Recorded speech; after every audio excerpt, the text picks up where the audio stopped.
म्हणजे मी काच कापून आत येतात. येऊन मारतात आणि चाकू बिकू दाखवतात. चाकू दाखवू देतो. हो चाकू दाखवून अरे बापरे, घरातल्यांची आठवण वगैरे येते. मग कसं करताय? सणासुद्धा सुट्टी मिळते? आम्हाला हे दिवाळी सुद्धा भेटली नाही. भेटली नाही दिवाळी?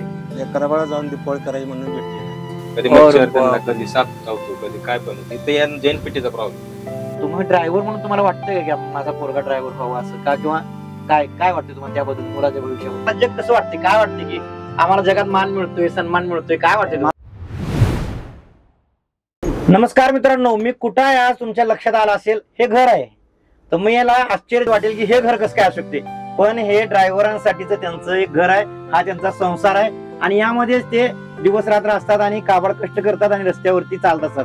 रस्त्यावरती ते चालताना आपल्याला भलेही वाटत असतील की ड्रायव्हर असतील, पण त्यांचं आयुष्य या इतक्या केबिन मधलं कसं असते तेच मी आज तुम्हाला दाखवणार आहे. त्यांचा अंथरुण कामोरणाची व्यवस्था बघा, त्यांनी या कॅरेट मध्ये त्यांनी व्यवस्थित ठेवलेलं आहे. आपण दगडा मातीची विटाची घरं बघितली, पण असं घर बघितलं नसेल. आणि ते यामध्ये कसे राहतायत हाच अनुभव आपण त्यांच्या तोंडून ऐकून घेऊया. नमस्कार. तुमचं नाव सांगा. भागवत दादासाहेब देवकर. बरोबर. मग तुम्ही किती वर्ष झाला ड्रायव्हिंग करताय? मी 93 पासून किन्नर केली आणि 95 च्या आसपास ड्रायव्हर झालो. कसं राहता या केबिन मध्ये? काय वाटतंय केबिन मध्ये राहताना? असं कॅबिन हेच आपलं घर आहे ना, कारण आंघोळ वगैरे बाहेर करायची, हॉटेलवरती तिकडे जायचं, कपडे वगैरे रशी बांधले बघा त्याच्यावर सुकवायचे आणि नंतर जेवण झालं की चालला पुढे आणि रुटीनला आपल्या चालू झालं. झोपायचं असलं तर सगळं व्यवस्थित ठेवायचं, परत ना खाली याच्यावरती एक कंबल टाकायची आणि वरणी एक कंबल आणि मच्छरसाठी पंखा लावलेला आहे. पंखा पण आहे, छोटा पंखा पण तुम्ही बघू शकता बघा, तितकाच ऍडजस्टमेंट पंखा लावलेला आहे. मोबाईल चार्जर आहे. एवढ्याशा केबिन मध्ये राहताय, केबिन सजवले अगदी भारी. इतकं कसं काय सजवलंय तुम्ही? कसं काय? एक शोक असतो म्हणून सजवलाय. बरं. का ते आपल्याला इथंच राहायचं आहे, जेवण खाणी बनवून इथंच खायचं आहे, त्यासाठी आपण इथं बनवतो. आपल्या घरात कसं देवार असतो तसं देवार आहे. कुलस्वामीला तर आम्ही मानतो, त्यामुळे आमचा कुलस्वामीला फोटो आम्ही गाडीमध्ये लावतो. रोज त्याची पूजा वगैरे दररोज त्याची पूजा घरच्यासारखं. घरी आता अजून कसं आपण साफसफाई ठेवतो, बरोबर बरोबर, तशी गाडी पण लक्ष्मीच आहे आपली. ही लक्ष्मीच आहे तुमची.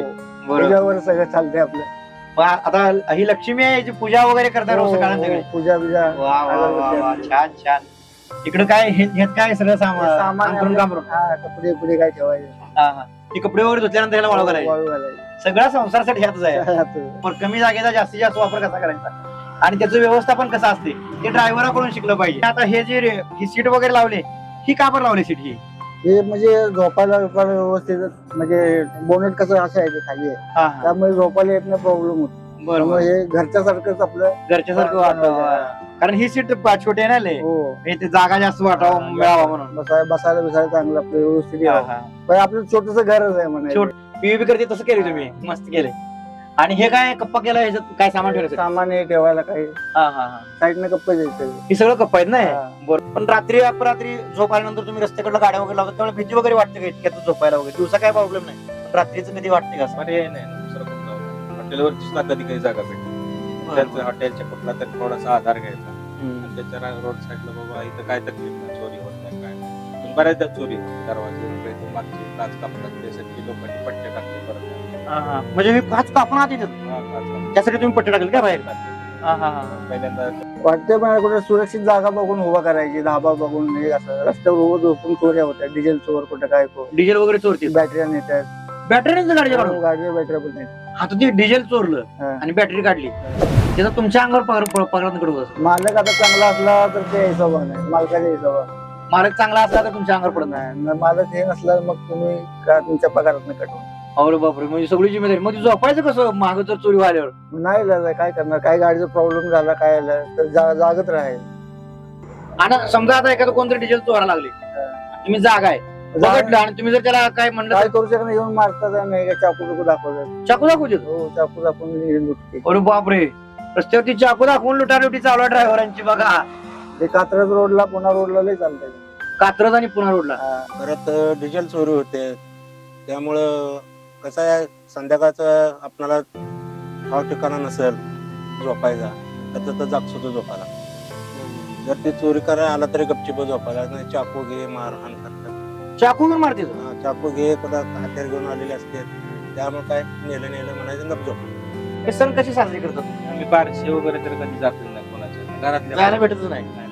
हे बघ इथं मग भेटलं तर गावी गेलं तर इथलं पगार बंद. घरातल्यांची आठवण वगैरे येते हो, कसं मग कसं करताय सणासुदीला सुट्टी मिळते सुट्टी भेटते, आपलं शेत देते, 5-6 दिवस जायचं आपलं जाऊन ये. तुमचा शेट चांगला आहे भाऊ काय टेन्शन नाही.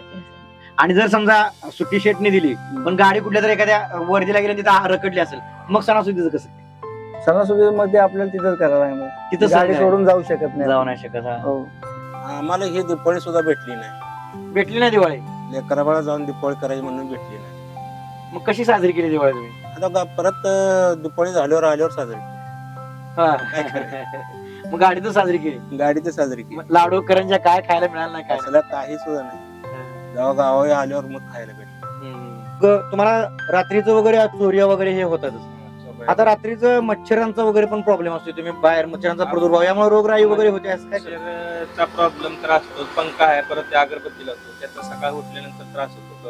कंडक्टर नाही, काही ठिकाणी तर अलाउडच नाही कंडक्टर. बरं, काय कंपनीत अलाउडच नाही? अलाउडच कंपनीत नाही, फोर्ट मध्ये अलाउड नाही. हा बरोबर. फोर्ट कंडक्टर मग बाहेर असं बाहेर असं रोडवरती चादर काम करतो. कधी बरोबर. मच्छर त्यांना, कधी साप चावतो, कधी काय पण. इथे या जैन पेटीचा प्रॉब्लेम. म्हणजे पोर्ट आत कंडक्टर घेत नाही आणि गाड्या जर यायला वेळ झाला तर मग त्या माणसाने काय करायचं रात्री 5-5 तास 8-8 तास 10-10 तास बाहेर झोपलेले असतात. बाहेर झोपतेच रस्त्यावरती? आम्ही ठीक आहे, इथं आपलं आहे साधन, काम राहायचंय, पंखा आहे. कंडक्टरनं काय करायचं? त्याच्यामुळे कंडक्टर येत नाही. त्यामुळे कंडक्टर नाही. कंडक्टरच येत नाही, मग नको म्हणते ते गाडी जरशा घेतलेल्या बऱ्या गावी म्हणते. और बाबा, कंडक्टर नाही मग पुढे भविष्यात ड्रायव्हर कोण येणार मग? भविष्यात अवघडच आहे. कमी आता शॉर्टेज होत चालले ड्रायव्हर. आता कितीतरी गाड्या उभा आहे ड्रायव्हर. किनार आहे का नाही? किन्नर नाही. किनार एखाद्या गावाकडून बोलवा तर येतोय का नाही आता? नाही, आता येत नाही. कोण ड्रायव्हर म्हणजे असं झाले, हालत खराब झाली ड्रायव्हरची, कोण किन्नर येतच नाही. काय काय वेळा फाईन पण बसते की किनार नाही म्हणून? त्याला फाईन मारते दादा, त्यांना सांगितलं तरी ऐकत नाही. पोलीसवाल्याचे काय बोलायचं? पुढे ड्रायव्हर मिळतील का गाड्यांना, काय वाटते? असं ड्रायव्हर सहसा आता भेटायची मुश्किलच झाली, आता कमी झाली. कारण का ड्रायव्हर मुळे आता किन्नरच नाही तर ड्रायव्हर कशी होणार? अवघडच आहे. ड्रायव्हर येतील का नाही? ड्रायव्हर पण येणार. आता कसे 2 महिन्याच्या गाड्या शिकते बघता चान्स मारून जातील लगेच. तुम्ही किनार केले का नाही? मी 3 वर्ष किन्नर केली. 3 वर्ष गोदीमध्ये होतो. पत्र्याचं असते केबिन पूर्ण. पावसाळ्यात एक ठीक आहे, पण उन्हाळ्यात उकडत असेल, गरम होत असेल, मग गरम भरपूर होत. मग त्यात काय करताय तुम्ही नेमकं? असं हा एक छोटासा फॅन आहे, यातनं होते का सगळं व्यवस्थित ऍडजस्टमेंट? नाही इलाजन करावं लागतंय, काय करायचं? गरम व्हायला तर जायचं, ट्रॉली खाली बसायचं, सावलीला बसायचं. उन्हाळ्यात गरम होत असेल यातले? उन्हाळ्यात होते ना गरम. मला काय का नाही इलाज आहे, फॅन लावून आपलं Fan गरम लावून माझ्या गाडीत आताच्या गाडीत काय फरक आहे आता तुम्हाला चालताना वगैरे? आता ह्या बेसिक्स आले, सगळ्या सेन्सर वाले. आता आपल्याला ह्यात काय झालं तर त्याला कॅम्प्युटर लावावं लागतं, लॅपटॉप.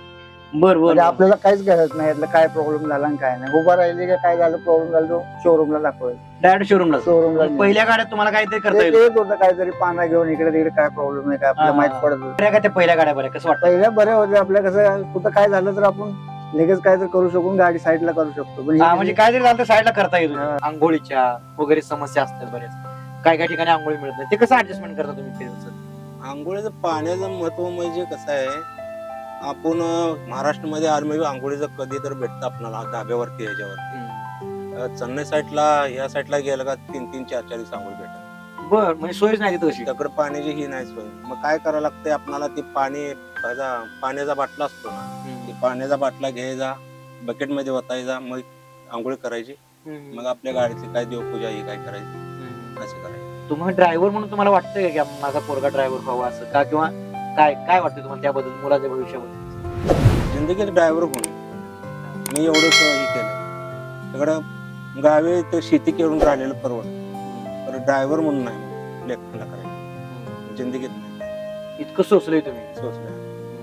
त्यांच्या नशिबी नको होती, त्यांच्या नशिबी नको म्हणून तुम्ही कष्ट करताय, त्यांना शिकवताय शाळेत. शाळा शिकवतो. रात्ररात्र दिवसभर मेहनत करतोय, शिक्षणासाठीच करतोय.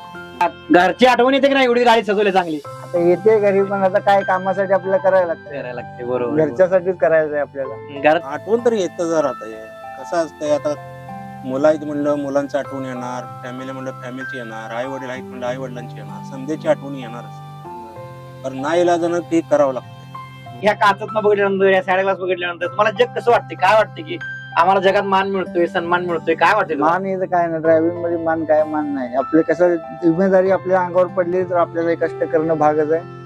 कष्ट करूनच आपलं पोट भरायचं. ही जिम्मेदारी आता काय हे केल्याशिवाय काय नाही. बरोबर, म्हणजे करणं भाग आहे आपल्याला. किंवा सरकारकडनं असं तुम्हाला एक सेफ्टी म्हणा किंवा एक तुम्हाला जी भीती वाटते त्याच्यापासून सेफ्टी मिळेल असं काय तुम्हाला योजना वगैरे आहेत का? काय नाही काहीच नाही. नाही जास्त चालू होते गाडी. वाटते का की मुलं मोठी होऊन ड्रायव्हर व्हावं असं असं काय आहे का? ड्रायव्हर नको बोले, दुसरं काहीतरी कामाला लागू द्या कुठलं काहीतरी, पण ड्रायव्हर ही नको. इतकं जबाबदारीचं काम ते करतायत. आपल्या देशाचा रहाटगाडग जे असते गुंतो इकडे तिकडे दळणवळणाचं, त्या दळणवळणाचं मुख्य ड्रायव्हर करतायत. ट्रान्सपोर्ट असेल, गाड्या असतील, पण त्या जर गाड्या यांनी चालवलं तर इकडे माल तिकडे जातोय. त्यांनी गर्दीत कवर कसे थांबतात. इतकं मोलाचं काम आहे त्यांचं, पण तरी त्यांना मान सन्मान ना सरकार देते ना समाज देतोय. 6-6 महिन्यांचा काळ त्यांनी फक्त या इतक्या छोट्याशा केबिन मध्ये काढतायत. त्यांचं सुद्धा त्यामध्ये कष्ट आहे, ते सुद्धा आपण नक्कीच पाहिलं पाहिजे. हा तेवढाच छोटासा प्रयत्न होता. ते तक्रार करत नाहीत, फक्त सन्मान पाहिजे अशी त्यांची एक नुसती आशा आहे. ती आशा खरं त्यांची पूर्ण होईल का? आणि यांचं केबिन, यांचा हा संसार चाकावर, जो काही चाकावरचं घर आहे, हे तुम्हाला कसं वाटतं हे कमेंट करून नक्कीच सांगा. आणि ड्रायव्हर बद्दलचे तुमचे अनुभव सुद्धा नक्कीच शेअर करायला विसरू नका. परत भेटूया आपण अजून एक मुलाखत घेऊन की रस्त्यावरचा यांचा सफर नेमका कसा असतो हे नक्कीच पुढच्या एपिसोड मध्ये आपण पाहू. धन्यवाद.